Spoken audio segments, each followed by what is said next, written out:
अयोध्या वो नगरी जहां समय ठहरकर आस्था की धुन सुनता है, जहां हर सुबह मंदिर की सीढ़ियों पर रोशनी ऐसे बिखरती है जैसे स्वयं प्रभु श्री राम श्रद्धालुओं को आशीष दे रहे हों। और आज वही अयोध्या अपनी गोद में इतिहास का एक और स्वर्णिम अध्याय लिखने जा रही है। ध्वजारोहण का अद्भुत उत्सव रामलला के मंदिर में राम भक्तों के दिलों में और पूरे भारत की आत्मा में गूंज उठने वाला है। अयोध्या से हमारी संवाददाता सपना और शिवांगी जो दृश्य भेज रही हैं वो सिर्फ तस्वीरें नहीं बल्कि भक्ति का ज्वार है। आइए आपको दिखाते हैं 25 नवंबर को होने वाले इस अभूतपूर्व उत्सव को लेकर अयोध्या नगरी क्या कहती है।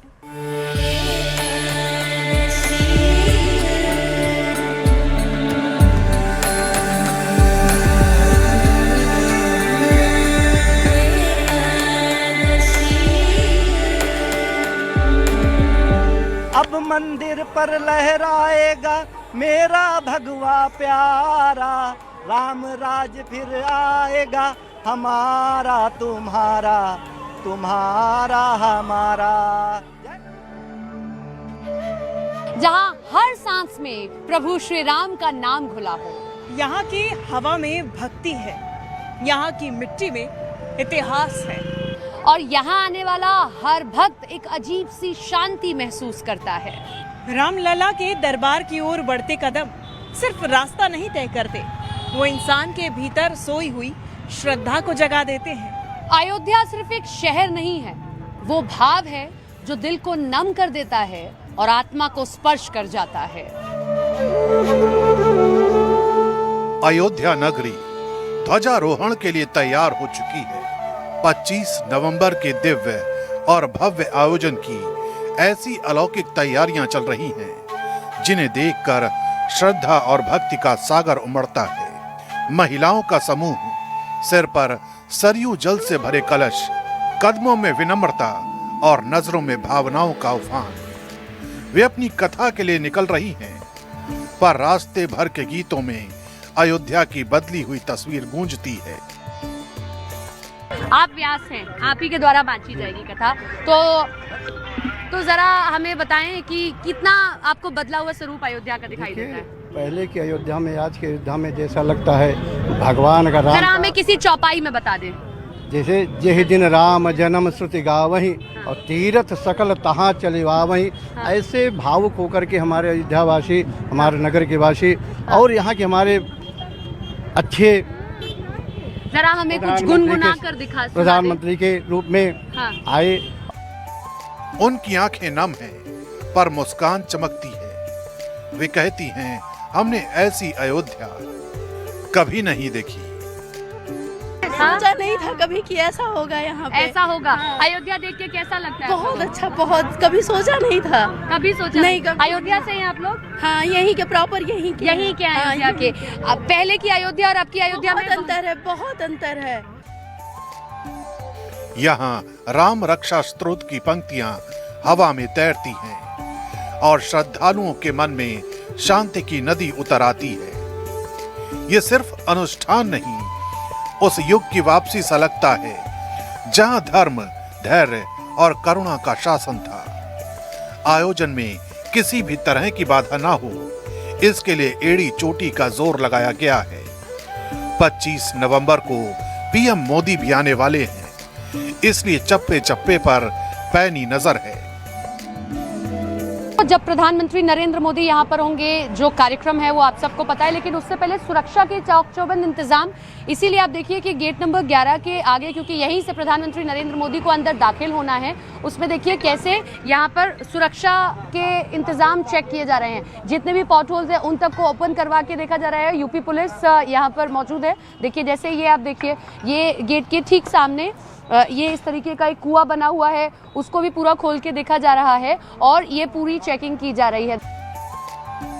पीएसी और आरएएफ की तैनाती है। 7000 से ज्यादा मेहमान अयोध्या पहुंचने वाले हैं। 80 प्रमुख दानदाता हैं जिन्हें वीवीआईपी प्रोटोकॉल दिया जाएगा। हम इस वक्त मौजूद हैं वीआईपी एंट्री गेट पे, यानी कि जगत गुरु श्री रामानंदाचार्य गेट पर। ये ठीक बिड़ला धर्मशाला के सामने वाला गेट है जहां से सभी वीआईपी एंट्री होगी। इस पूरे कार्यक्रम के लिए जो कि 25 नवंबर को आयोजित होने जा रहा है, प्रधानमंत्री नरेंद्र मोदी यहां पर धर्म ध्वजारोहण करेंगे, लेकिन इसके लिए 7,000 मेहमानों को निमंत्रण दिया गया है। अब ये जो एरिया दिखाया जा रहा है जहां से अभी तो भक्तों के लिए एंट्री शुरू है, लेकिन इस पूरे एरिया को सील कर दिया जाएगा, यानी आज शाम से ही यहाँ पे एंट्री रिस्ट्रिक्टेड हो जाएगी और फिर उसके बाद कल और परसों यहाँ पे सिर्फ वीआईपी मूवमेंट रहेगा। मंदिर परिसर के 200 मीटर के दायरे में स्थित गेस्ट हाउस, होम स्टे और आश्रमों में आम श्रद्धालुओं के लिए सारी बुकिंग रद्द कर दी गई है। काशी और अयोध्या के 108 वैदिक विद्वान इन धार्मिक अनुष्ठानों का संचालन कर रहे हैं।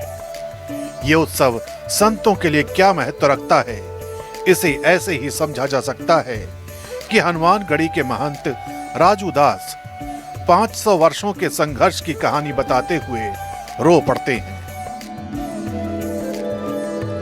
500 वर्ष के त्याग तपस्या संघर्ष के बाद भव्य राम मंदिर का निर्माण। मैं देश के यशस्वी प्रधानमंत्री जी को साधुवाद देता हूं। अगर मोदी जी प्रधानमंत्री नहीं होते तो ये संभव नहीं था, योगी जी मुख्यमंत्री नहीं होते तो ये संभव नहीं था, क्योंकि योगी जी और मोदी जी ने जो कार्य और काम किया है, संघ विचार परिवार ने जो ये दो महापुरुषों को जन्म दिया, जिसका परिणाम स्वरूप है आज भव्य दिव्य नव राम मंदिर का निर्माण भूतो न भविष्यति संभव नहीं था। राम मंदिर का आदेश कोर्ट देने के बावजूद भी आपने देखा होगा विपक्ष के लोग काला टेंट पहनकर और राष्ट्रपति के पास मे करके रो रहे थे कि इस राम मंदिर से बीजेपी को लाभ और फायदा मिलेगा।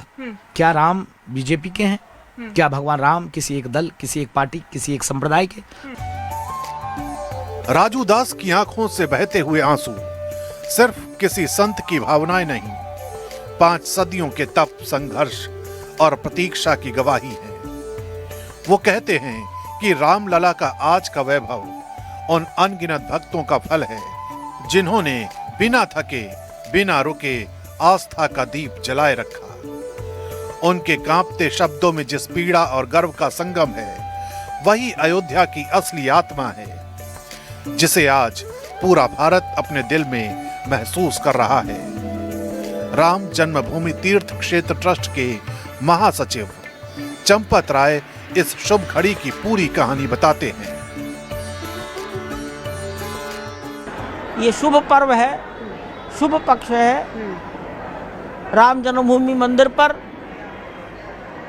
10 फीट ऊंचा और 20 फीट लंबा ध्वज ऊपर धीरे धीरे चढ़ाया जाएगा।